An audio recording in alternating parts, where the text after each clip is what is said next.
जब तक संस्कृति है तब तक आस है, बिना संस्कृति मानवता का विनाश है। नमस्कार, जोहार, मैं नीतिश्री आप सभी दर्शकों का स्वागत करती हूँ दूरदर्शन के इस कार्यक्रम में जिसका नाम है नई दिशाएं।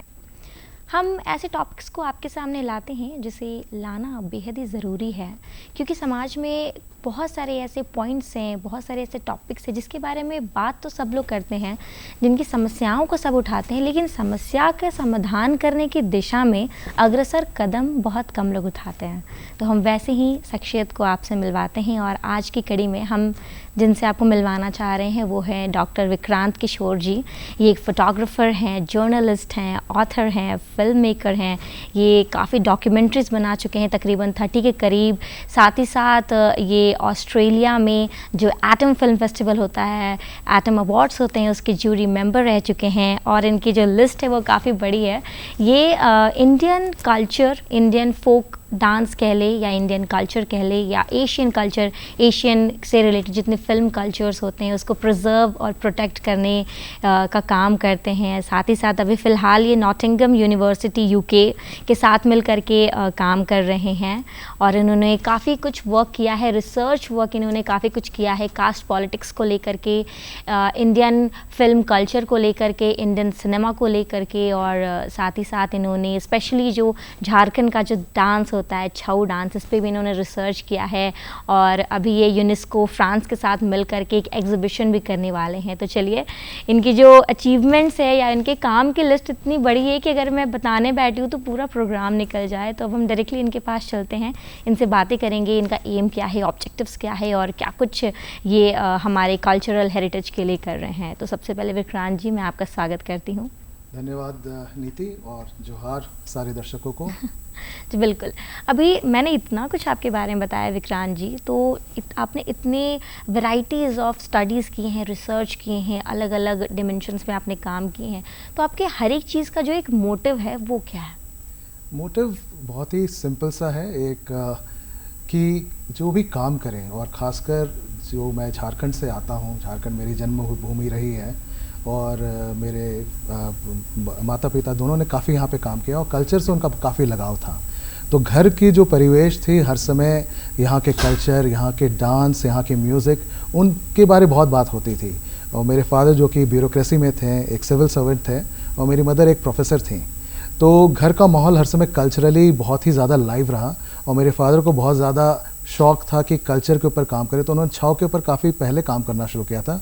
उन्होंने सरायकेला छाव नृत्य पे भी काम किया था, उन्होंने पुरुलिया छाव पे बहुत काम किया और फिर बाद में वो फेस्टिवल ऑफ इंडिया से जुड़े हैं और उसमें वो लियाजन ऑफिसर भी रहे और करीब 20 या 25 कंट्रीज़ यहाँ के छाव नृत्य को लेकर के गए और उनके काम के थ्रू, जैसे कि गंभीर सिंह मुरा पद्मश्री अवार्डेड और नेपाल में तो वो भी पद्मश्री अवार्डेड थे। तो इनके साथ काफ़ी काम किया और मेरी एक तरह से खुशनसीबी है कि मुझे दोनों गुरुओं के साथ उनका देखने का मौका मिला कि वो क्या करते थे छाव। और बचपन में छाव के साथ जो एक लगाव था वो था मार्शल आर्ट्स, है ना। हाँ। वो तलवार चलाना या ना एक्रोबैट्स करना, ये सब तो वो अच्छा लगता था। तो मुझे एक शौक़ था कि चलो देखें, डांस तो हर समय पापा ले जाते थे, छाव डांस गांव-गांव जाते थे तो वो देखते थे। और फिर उसमें क्या हुआ कि कुछ सालों के बाद मुझे लगा कि चलो मैं भी ज़रा सा ट्रेनिंग करता हूँ। तो पद्मश्री नेपाल महतो के अंडर और गुरु ललित महतो के अंडर मैंने छाव का स्टूडेंट रहा। मेरा पूरी ट्रेनिंग मेरी पूरी नहीं हुई, लेकिन एक समझ आ गई।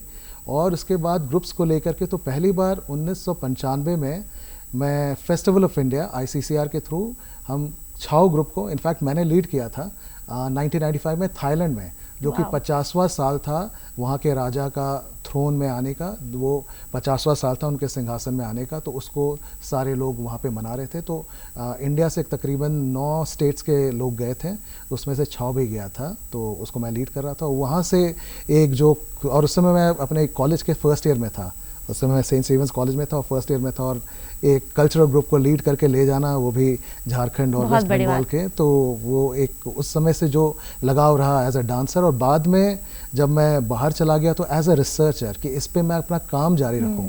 और ख़ासकर क्योंकि इस कल्चर से इतना लगाव था, तो मैंने ये भी देखा कि पिछले 20-25 साल में से बहुत चेंज आया, और चेंज खासकर फिल्मों से, बंगाली फिल्मों के कारण, हिंदी फिल्मों के कारण उसमें कुछ चेंजेस आए, तो उसको लेकर के मैंने काफ़ी काम करना शुरू किया।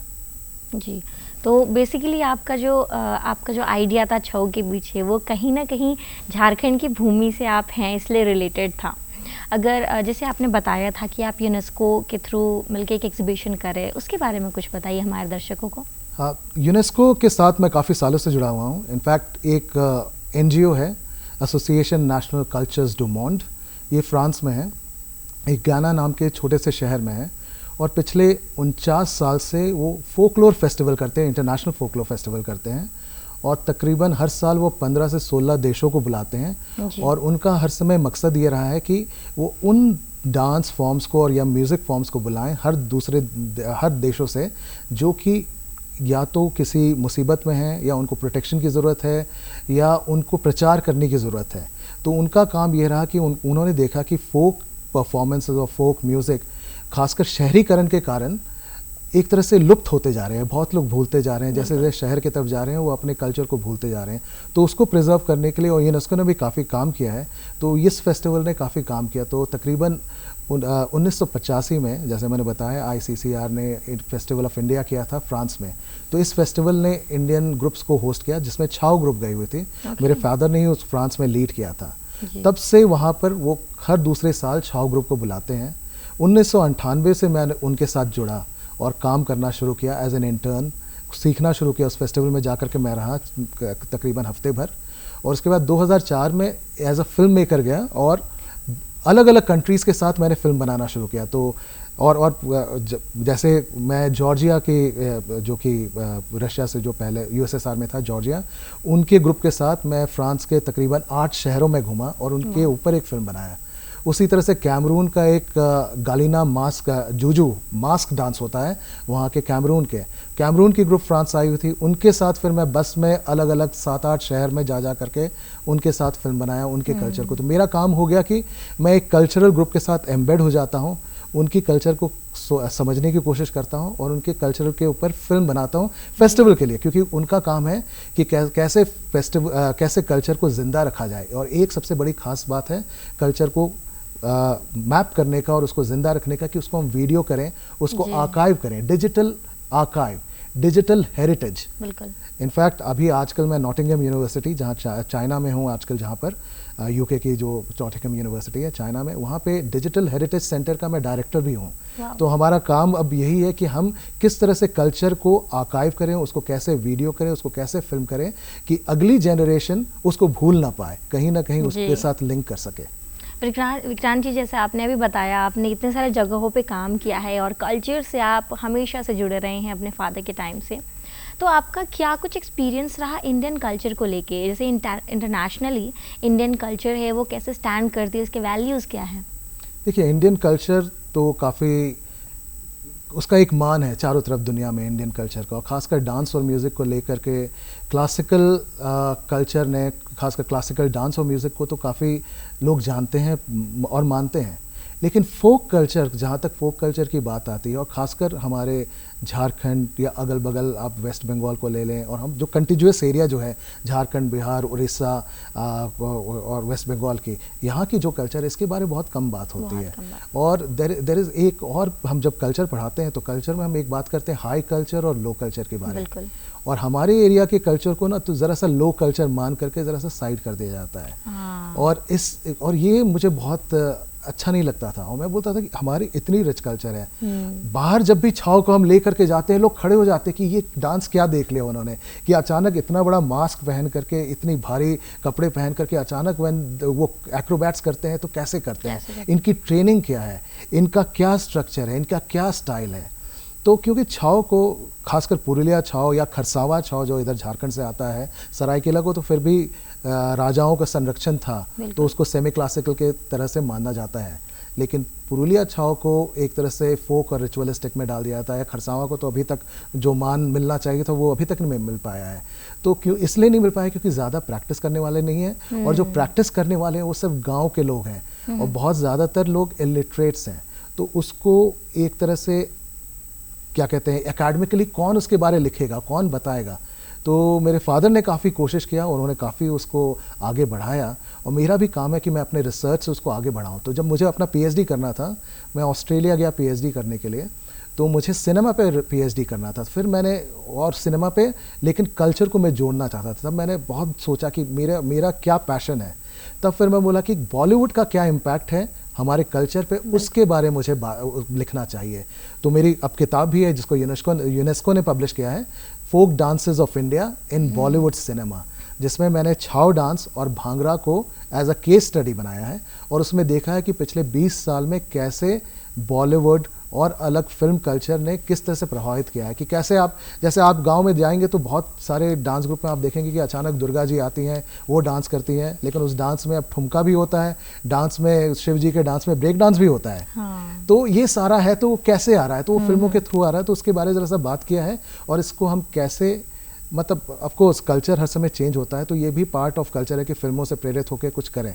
तो उसमें मुझे कोई ख़राब नहीं दिखाई देता है, लेकिन उस चीज़ का जो कल्चर का जो मकसद है, मतलब है कि हम कैसे अपने माइथोलॉजीज़ को, कैसे हम अपने रिलीजियस टेक्स्ट को हम स्टोरीज़ के थ्रू ला रहे हैं और उससे हम क्या बताना चाह रहे हैं, अगर वो इंटैक्ट रहे तब बात है। लेकिन अगर उस स्टोरी को भूल करके हम उसमें फिल्म देखने लगे और फिल्म के गाना ही बजने लगे, तब फिर एक प्रॉब्लम है। तो उसको कहीं सामंजस्य बनाने की ज़रूरत है, उसी की ही कोशिश है एक तरह से। आपने इंडियन सिनेमा के फील्ड में रिसर्च किया है और साथ ही साथ आपने फोक, जो हमारे फोक डांसेस होते हैं या फोक कल्चर जिसको कह ले, आप उसको कंबाइन करते हैं। तो कई बार ऐसा होता है कि जो इंडियन सिनेमा या सिर्फ बॉलीवुड को ही लोग जानते हैं, तो उसमें उतने अच्छे तरीके से फोक कल्चर को नहीं दिखाया जाता है, या फिर एक स्टीरियोटाइप बन गया है कि अगर झारखंड, बिहार के, छत्तीसगढ़ के इस एरिया के लोग हैं तो उनको बेसिकली हमेशा दिखाया जाएगा कि वो मे बी लेबर फोर्स में है या फिर अनएजुकेटेड है। तो उसके बारे में फिर क्या कुछ वर्क, किस तरीके से इंटरनेशनली उस स्टीरियोटाइप को चेंज करने में आपका योगदान रहा है? देखिए, ये स्टीरियोटाइप इतना ज़्यादा है कि वो बहुत प्रॉब्लम है। जैसे मैं अभी आपको अपनी किताब के बारे में बात कर रहा था, तो मैं जब बॉलीवुड की इम्पैक्ट देखने की कोशिश कर रहा था, तो छाव के ऊपर तो बॉलीवुड का बहुत इम्पैक्ट है और भांगड़ा के ऊपर भी है, लेकिन बॉलीवुड सिर्फ भांगड़ा को लेता है, सिर्फ भांगड़ा ही, भांगड़ा म्यूज़िक, ये सिर्फ और खासकर यूके के थ्रू हुआ है जो भांगड़ा की रिवोल्यूशन हुई। और बहुत अच्छा, मैं भी भांगड़ा फॉलो करता हूँ, there is nothing wrong in it. लेकिन जब मैं कल्चर की बात करता हूँ, जो आपने बोला कि कल्चरल स्टीरियोटाइप्स या कल्चरली उनको नहीं देखना या उनको तवज्जो नहीं देना, तो वो इस साइड का बहुत हुआ है। और दो ही तीन फिल्में आप हाथ में गिन करके रख सकते हैं कि जहाँ पर छाव को किसी तरह से उठाया गया, या यहाँ का छाव तो फिर भी उठा लेते हैं लोग, लेकिन अगर आप नागपुरी डांस देख लें या टूसू की बात कर लें या डोमकच की बारे बात कर लें या आप झूमर की बारे बात कर लें, आप ये तो नदारद है, ये तो कहीं नहीं है। ये तो जब झारखंड के बारे अगर कोई फिल्म बनेगा वो बहुत मुश्किल से बनता है, वो भी यहाँ के लोग अगर होते हैं तब। तो कहीं ना कहीं जो बॉम्बे बेस्ड हिंदी सिनेमा है, उन्होंने बहुत अनदेखी किया है इन सब एरिया के, जो कि बहुत बड़े ऑडियंस है, यहाँ की ऑडियंस बहुत बड़ी है, ये बहुत ज़्यादा बॉलीवुड देखते हैं, लेकिन उनकी रिप्रेजेंटेशन नहीं होता है। तो हमारा काम होता है कि उनके रिप्रेजेंटेशन करें, उनके बारे में बात करें। अभी मैंने एक हाल फिलहाल में वर्ल्ड की one of the top most journal है सेंसस ऑफ सिनेमा, तो उसमें मैंने एक आर्टिकल लिखा है the colour blindness, the caste blindness of Bollywood. तो उसमें जाति के कैसे कि जितने भी कभी हीरो होते हैं तो वो सिर्फ सवर्ण कास्ट से आते हैं, सारे ये आते हैं, बाकी लोग कहाँ हैं? मुझे कोई ट्राइबल नहीं दिखाई देता, कोई इंडिजिनस इंडियन हीरो नहीं दिखाई देता है, मुझे दलित इंडियंस खोजने में बहुत मुश्किल होता है ना। तो ऐसे लोगों को भी कहीं ना कहीं वहाँ पर जगह होना चाहिए। हमारा जो झारखंड का ट्राइबल कल्चर पे हम इतना ज़्यादा बात करते हैं, इंडिजिनस कल्चर है, इतने हीरोज़ यहाँ से निकले हैं। मुझे बिरसा मुंडा पे अभी तक एक अच्छा मूवी नहीं दिखाई दिया है ना। सिद्धू कान्हू के ऊपर मुझे कोई एक मूवी नहीं दिखाई दिया हुआ, इससे इंस्पायर होकर या कोई एक फ़ोटो तक दिखाई नहीं देती है। कौन बात करेगा इसके बारे में? तो ये ज़रूरी है कि जब हम कल्चर के बारे में बात करते हैं, और भी बहुत सारे स्टेट्स हैं जिनको अनदेखा किया गया है, तो जब हम बात करते हैं, और मैं बहुत आई फील वेरी प्राउड है ना हर समय, जबकि इंडियन सिनेमा की बात होती है, हाँ हम 1000 फिल्म बनाते हैं, ये इतना होता है, वो होता है, लेकिन उस 1000 सिनेमा में हम कहाँ हैं? जी बिल्कुल, रियलिटी जो है ना, लार्जर देन लाइफ फिल्म्स दिखा देते हैं, बट जो रियलिटी, अगर लोग रियलिटी, मुझे ऐसा लगता है अगर रियलिटी को दिखाने लगे तो हमारा जो कल्चर है, झारखंड में भी इतने प्यारे प्यारे कपड़े पहन के लोग डांस करते हैं, दैट्स, अगर इसे इंटरनेशनली प्रेजेंट किया जाए तो शायद हमारी वैल्यू है और बढ़ती ही जाएगी। बहुत इम्पॉर्टेंट चीज़ है इस बात को समझना।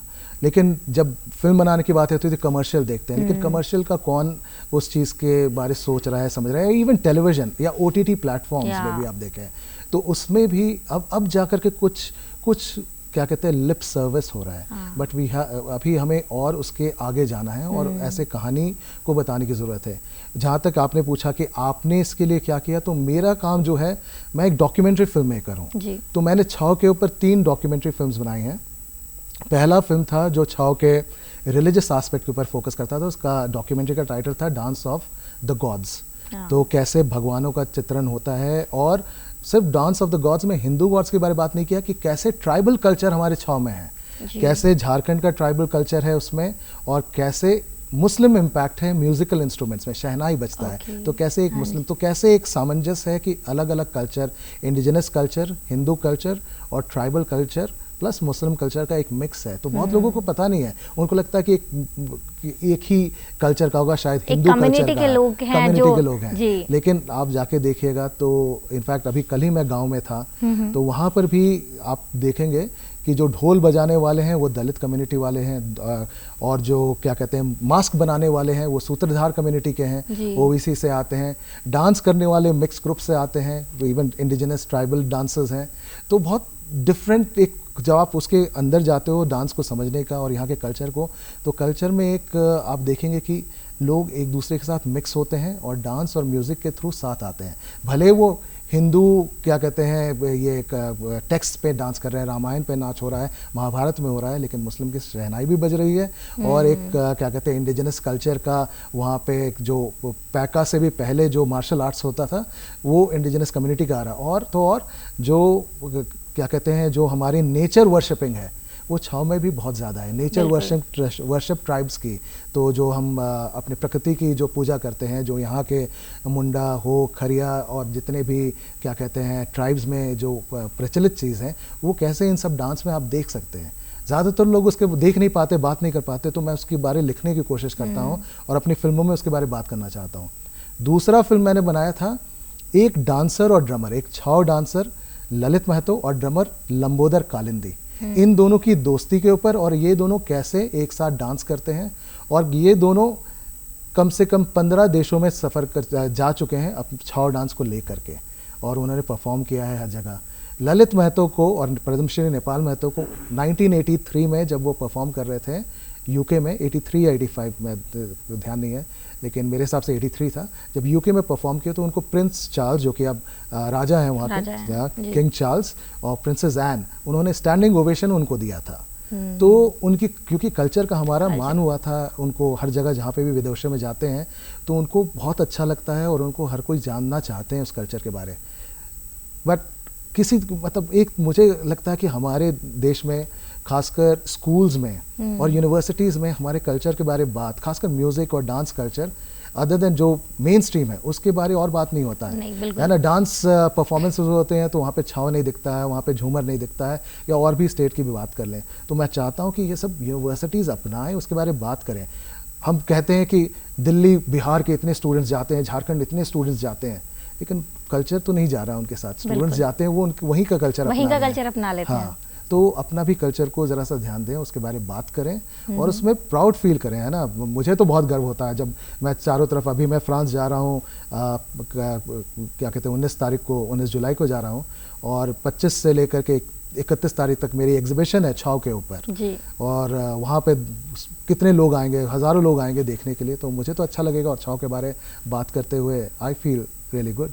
आपकी बात से ये ऐसा, मुझे ऐसे अगर निष्कर्ष निकालूं तो मुझे ऐसा लगता है कि आपका ऐसा कहना है कि अगर हम हमारे ही कल्चर को प्रमोट करें, हमारे ही ज़रिए, किसी एक बड़े चैनल की ज़रूरत नहीं है, अगर हम अगर वो ड्रेस अगर हम पहने, लोगों को बताए, उस डांस में पार्टिसिपेट करें, तो that will make a difference, individual level पे हम बना सकते हैं। आगे बढ़ते हुए अगर हम बात करें, आप जो भी फिल्म्स के थ्रू आप अपॉर्चुनिटी देना चाहते हैं लोगों को, जैसे आप एक फ़िल्म फेस्टिवल ऑर्गेनाइज़ करें individually, south Asian film festival है, तो उसके ज़रिए क्या कुछ आपका इनिशिएटिव है कि जो भी फिल्म मेकर्स हैं या फिर जो फोक के ऊपर जो डिपेंड करते हैं या फोक से जो रिलेटेड फिल्म्स बनाना चाहते हैं, उनको क्या कुछ आप मौका देना चाह रहे हैं इसके ज़रिए? फिल्म फेस्टिवल तो एक मेरा खुद का पर्सनल पैशन है। पिछले बहुत सालों से फिल्म फेस्टिवल मैं करते आया हूँ। दिल्ली से शुरू किया था, आईपी कॉलेज में मैं वहाँ पे एकेडमिक हेड था, वहीं पे पहला शुरू किया था। पर ऑस्ट्रेलिया जब गया तो इंडियन फिल्म फेस्टिवल्स बहुत कम होते थे। तो मैंने 2014 में मैंने यूनिवर्सिटी ऑफ न्यूकासल में पहला इंडियन फिल्म फेस्टिवल किया था। फिर वहाँ पे दूसरे साल भी किया, उसको काफ़ी सारे लोगों ने क्या कहते हैं अप्रिशिएट किया, सपोर्ट किया। उसके बाद मेलबर्न में RMIT इंटरनेशनल फिल्म फेस्टिवल किया, RMIT यूनिवर्सिटी बहुत बड़ी यूनिवर्सिटी है ऑस्ट्रेलिया की, वहाँ किया। उसके बाद से कुछ सालों से मैं सोच रहा था कि कुछ अपना एक स्टैब्लिश्ड फिल्म फेस्टिवल करें जहाँ पे हम कुछ लाइक माइंडेड लोग आएँ। तो हमारे साथ एक मेरे साथी है विवेक आसरी, हम दोनों मिल करके एक फिल्म फेस्टिवल खड़ा किए हैं वहाँ पर, जिसको कहते हैं south Asian film festival of Australia. ये सिडनी में हम ऑर्गेनाइज़ किए। तो लास्ट ईयर जब हम मतलब इसी साल मार्च में हमने ऑर्गेनाइज़ किया, और इसे हमें multicultural ministry NSW New South Wales ने इसको ग्रांट दिया हमें फेस्टिवल करने के लिए, हमें सपोर्ट किया, हमें ग्रांट दिया। उसके साथ बहुत कम्युनिटी के लोग भी जुड़े। तो हमारा मकसद फिल्म फेस्टिवल का सबसे पहला तो ये था कि फिल्म फेस्टिवल हो, और ख़ासकर हमारा फोकस है शॉर्ट फिल्म्स के लिए, कि न्यू फिल्म मेकर्स को हम कैसे एक प्लेटफॉर्म दे सकें, पहला। दूसरा कि एक अपॉर्चुनिटी टू नेटवर्क इंडस्ट्री के लोगों के साथ। तीसरा, हमारे साउथ एशियन पॉपुलेशन ऑस्ट्रेलिया में काफ़ी बढ़ रही है। अब 1 मिलियन से ज़्यादा साउथ एशियंस हैं ऑस्ट्रेलिया में, इंडियंस ऑलमोस्ट 800,000 हैं, और मीडिया के इतने लोग आते हैं, उनको पता नहीं रहता कि कहाँ नेटवर्क करें, या जो न्यू कमर होते हैं किन से बात करें। और मैं तो क्योंकि मीडिया में पढ़ाता था, मीडिया में उतने साल से ऑस्ट्रेलिया में हूँ, और मेरे इतने स्टूडेंट्स हैं, और बहुत इंडिया से जो आते हैं क्या कहते हैं माइग्रेट होकर के, जिनकी मीडिया पे नॉलेज है लेकिन वहाँ की बारी समझ नहीं है। तो हमने कोशिश किया कि हम इंडस्ट्री इंटरेक्शन कराएं और इंडस्ट्री के लोगों को बुलाएं। तो जैसे इस बार स्क्रीन ऑस्ट्रेलिया, वहाँ की बहुत बड़ी बॉडी है, फंडिंग बॉडी है, तो उनके ऑफिशियल्स को बुलाया, कोशिश किया कि कुछ लोगों को उनसे मिलाएं। तो नेटवर्किंग है ना, प्लेटफॉर्म फॉर स्क्रीनिंग। फिर एक है कि कंटिन्यूटी ऑफ फिल्म्स एंड एक डिस्कशंस हमारे चलते रहें, तो लोगों को जोड़ने का भी काम उस तरह से करते रहें। और अच्छे फिल्म मेकर्स को, तो जैसे हम बांग्लादेश के 1-2 फिल्म मेकर्स को बुलाए, इंडिया से एक विपिन शर्मा है जो कि आपने उनको देखा होगा, तारे ज़मीं पे लीड एक्टर थे, तो वो स्पेशल गेस्ट बन करके हमारे आए। और भी काफ़ी फिल्म मेकर्स जो ऑस्ट्रेलिया के थे, जेनी जो कि डॉक्यूमेंट्री बनाती है। तो ऐसे ऐसे लोग हमारे साथ जुड़े और उन लोगों को साथ लेकर के हम चलें। और हमारा काम ये है कि साउथ एशियंस कहीं पे भी फिल्म बना रहे, तो हमारे फेस्टिवल का मकसद ये है कि अगर आप साउथ एशियन हैं और आप साउथ एशिया रिलेटेड कोई भी फिल्म बना रहे तो हमारे फेस्टिवल को भेजें। तो हमारे फर्स्ट एडिशन के लिए आप बिलीव नहीं करेंगे, हमें 4000 फिल्में मिले, जिसमें से हमने सिर्फ 25 फिल्म सेलेक्ट किया और उसको स्क्रीन किया। तो वो एक बहुत बड़ी बात है। फिल्म फ्रीवे के थ्रू हमने मंगाया था इस साल। जिस तरीके से सेलेक्ट करते हैं, तो मतलब आपका क्या रहता है, जैसे आप कहीं ना कहीं मुझे लगता है अंदर से ही आप हमेशा से कल्चर से रिलेटेड रहे हैं, तो क्या आप उसमें कल्चर को ढूंढते हैं उस सारी फिल्म्स में, कि किसी डिफरेंट कल्चर के बारे में लोगों ने बताया हो, ऐसा कुछ है क्या? देखिए, इस बार तो हमारा बहुत फोकस था कि शॉर्ट फिल्म पे हमने फोकस किया हुआ था, लेकिन हमारा एक सेक्शन था जिसमें हम फोकस कर रहे थे इंडिजिनस स्टोरीज ऑफ ऑस्ट्रेलिया। तो south Asian made indigenous stories of Australia जो हमें मिले, पूरे ज़्यादा नहीं मिले, लेकिन उसको हम फोकस करते हैं, indigenous story telling. Next year का जो हमारा थीम रहेगा, one of the themes will be stories of the oppressed and marginalised in south Asia. तो उनकी और कल्चर उसमें, तो उनकी कल्चर, उनके स्टोरीज को बहुत ज़रूरी प्लेटफॉर्म देना ज़रूरी है। आज की डेट में सिर्फ मेन स्ट्रीम की बारे बात ना हो या बड़ी बड़ी बातें नहीं हो, छोटी बातों पे भी ध्यान दे कोई, उसकी ज़रूरत है। और ऐसे चीज़ों को जहाँ पर किसी का ध्यान नहीं जाता है, जिन लोगों पे किसी का ध्यान नहीं जाता, उन पे ध्यान देने की ज़रूरत है, उनकी कहानी बताने की ज़रूरत है। हर समय हम एंटरटेनमेंट तो ज़रूरी है, लेकिन उसके साथ साथ फिल्मों का एक काम है कि एक सोशल अवेयरनेस और लोगों को जागरूक करना, और जिन लोगों के बारे हम नहीं जानते उनके बारे और जानने की ज़रूरत है। और सिर्फ लोगों की बात नहीं, एनवायरनमेंट भी बहुत बड़ी इश्यू है ना, एनिमल भी उसी तरह से एक बहुत बड़े मतलब चीज़ है, उनको आज बचाना। तो इन सब के प्रोटेक्शन के बारे, तो हमारी फिल्म की फेस्टिवल का फोकस ही इन सब चीज़ों पे है। एंटरटेनमेंट एक असाइड है ना, बाकी जो सीरियस चीज़ हैं उन सब पे भी हमारा ज़्यादा फोकस है। आई थिंक दिस ऐसे जो फिल्म फेस्टिवल्स रहते हैं, ये बहुत अच्छी अपॉर्चुनिटी है लोगों को अपने कल्चर को भी दिखाने की। जैसे आपने कहा शॉर्ट स्टोरीज़ में अगर लोग अपने कल्चर को, जैसे अपने जो भी फोकलोर्स है, अगर उसको मिक्स कर दे तो डैट विल बी ग्रेट। ये अपॉर्चुनिटी हो सकती है जो लोग खुद को दिखाना चाहते हैं, अपने कल्चर को प्रेजेंट करना चाहते हैं। एब्सोल्युटली। और इससे मुझे याद आया कि अगले साल मैं आपको बता रहा था यूनेस्को का जो फेस्टिवल फ्रांस में मैं अभी जा रहा हूँ, अगले साल वहाँ पे हम एक कॉन्फ्रेंस और एक कल्चरल फिल्म फेस्टिवल करने जा रहे हैं। तो अब उसका भी अभी मैं प्लानिंग के लिए जा रहा हूँ और उसका भी अनाउंसमेंट हम लोग करेंगे तकरीबन अगस्त में। तो वो एक अच्छा अपॉर्चुनिटी होगा, लोगों को कल्चरल फिल्म लेकर के फ्रांस जाने का एक मौका मिलेगा और ये तो पूरी दुनिया के लिए किसी के लिए भी ओपन है। और हमने किया था 2019 में, उसमें हमें करीब तकरीबन 50-60 फिल्म मिली थी, जिसमें से हमने करीब 15 फिल्म स्क्रीन किया था 2019 में। फिर 20 में क्योंकि कोविड आ गया तो हमने अनाउंस कर दिया था film festival, cultural film festival का, लेकिन कोविड के चक्कर में नहीं हो पाया, तो अब 2024 में करेंगे। होपफुली आपने जितना पॉइंट्स हमें बताया है दैट इज़ वेरी ग्रेट। ये सुन करके हमारे जो हमारे दर्शक हैं उनको भी बहुत अच्छा लग रहा होगा कि आप इतने बड़े लेवल पे काम कर रहे हैं हमारे कल्चर को प्रमोट करने के लिए, छाऊ को प्रमोट करने के लिए। हमारे पास और बहुत सारे सवालों की लिस्ट है, लेकिन समय की कमी है, इसकी वजह से हमें यहीं पर विराम देना होगा। लेकिन बहुत बहुत थैंक यू, आप यहाँ आए, आपने जो प्रिजर्व और प्रोटेक्ट करने का जो आपका जो एम एंड ऑब्जेक्टिव जो आपने बताया और जिस तरीके से आप काम कर रहे हैं, ये न ही सिर्फ झारखंड के लोगों के लिए बल्कि जितने भी स्टेट्स में जो लोग हैं उनके लिए आप एक आई थिंक एक मोटिवेशन है कि आप इंडिविजुअल लेवल पे भी काम कर सकते हैं। So thank you so very much Vikrant ji, आप यहाँ आए और आपने अपनी जितनी भी सारी चीज़ें हैं उन्हें डिस्कस की। तो दर्शकों, आज आपने विक्रांत जी को सुना, इन्होंने बताया कि किस तरीके से वो हमारे झारखंड के कल्चर को, जो कि स्पेशली एक छऊ डांस है, इसको प्रमोट कर रहे हैं डॉक्यूमेंट्रीज़ के थ्रू।